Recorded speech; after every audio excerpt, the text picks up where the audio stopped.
Finally guys मैले चाहिँ बाइकको लाइसेन्स पनि निकालेँ। हेलो एभ्रिवान, म चाहिँ अजिता चामलिङ अनि आज चाहिँ म जाँदैछु लाइसेन्सको लिखित परीक्षा दिन। मसँग जाँदै गर्ने साथी चाहिँ मेरो प्रिय मित्र सचिन चामलिङ अनि यो र म चाहिँ मेरो लिखित परीक्षा लेख्न जाँदैछौँ। अब जाँदैछौँ त भन्दैछु नि साथीहरू, अब त्यहाँ गएर चाहिँ मेरो हेर्नु न यति धेरै मेरो स्ट्रगल नै भन्नु होला हौ यसलाई, कति धेरै झ्याउ भयो क्या। किनभने नि साथीहरू त्यहाँ गएर यति धेरै लाइन बस्नु पर्यो, यति धेरै लाइन बस्नु पर्दो रहेछ कि ओ माई गड, म त झन्नै त्यहीँ बेस भएँ। धन्नले साथीहरू मसँग लाइन बस्नु हुने दाइहरू चाहिँ एकदम धेरै दयालु हुनुहुँदो रहेछ। किनभने नि साथीहरू सुरुमा चाहिँ सिस्टम चलेको थिएन नि त, अनि त्यही भएर हामीले कति धेरै बेर लाइन बस्नु पर्यो होइन। अनि त्यस पछाडि सिस्टम चले पछाडि चाहिँ मलाई दाइहरूले के भन्नुभयो भने म चाहिँ लाइन बस्नु पर्दैन अरे क्या, तिमी लाइन बस्नु पर्दैन, सानो मान्छे अब कस्तो माया लाग्दो देख्यो होला नि होइन, अनि त्यही भएर तिमी लाइन बस्नु पर्दैन, जाऊ तिमी गएर काम गरिहाल भनेर भन्नुभयो। अनि म चाहिँ खुसी भएर गएँ अनि मेरो भइ पनि हाल्यो। परीक्षा लेखिसकेर चाहिँ हामी चाहिँ खाजासाजा खाएर हामी चाहिँ घर फर्क्यौँ। रिजल्ट चाहिँ टिएमओ झापामा हेर्नु भन्नुभएको थियो नि त, अनि त्यो पेजमै हेर्नु पर्दो रहेछ क्या। अनि भोलिपल्ट रिजल्ट पनि आइहाल्यो, मेरो नाम पनि निस्किहाल्यो। त्यस पछाडि त्यो दिन रिजल्ट आयो अनि त्यस पछाडि भोलिपल्टै ट्रायल थियो क्या मेरो चाहिँ। अनि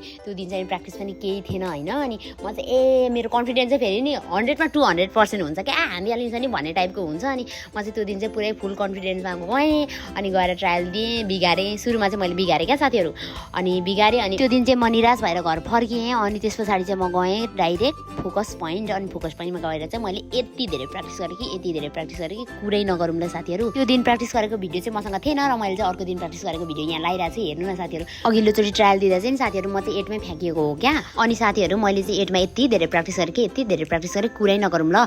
अनि फेरि मेरो चाहिँ 15 दिन पछाडि आयो ट्रायल दिने दिन। योचोटिको ट्रायलमा चाहिँ मैले तीर्थ सरलाई रिक्वेस्ट गरेको थिएँ, किनभने आज मेरो ट्रायलमा जाऊँ न तपाईँ पनि भनेर। अब एक्लै भयो नि त, अब एक्लै जाँदा कस्तो हुँदो रहेछ नि त। अनि त्यही भएर मैले सरलाई भनेको थिएँ। अनि फाइनली हामी चाहिँ गयौँ अनि गएर मेरो चाहिँ नाम पनि निकाल्न सफल भएँ, म चाहिँ पास भएँ। अनि खुसी भएर हामी चाहिँ घर फर्किँदैछौँ साथीहरू। मेरो सानो ह्याप्पिनेस सेयर गरेको मैले चाहिँ तपाईँहरूलाई thank you for watching. Bye bye guys.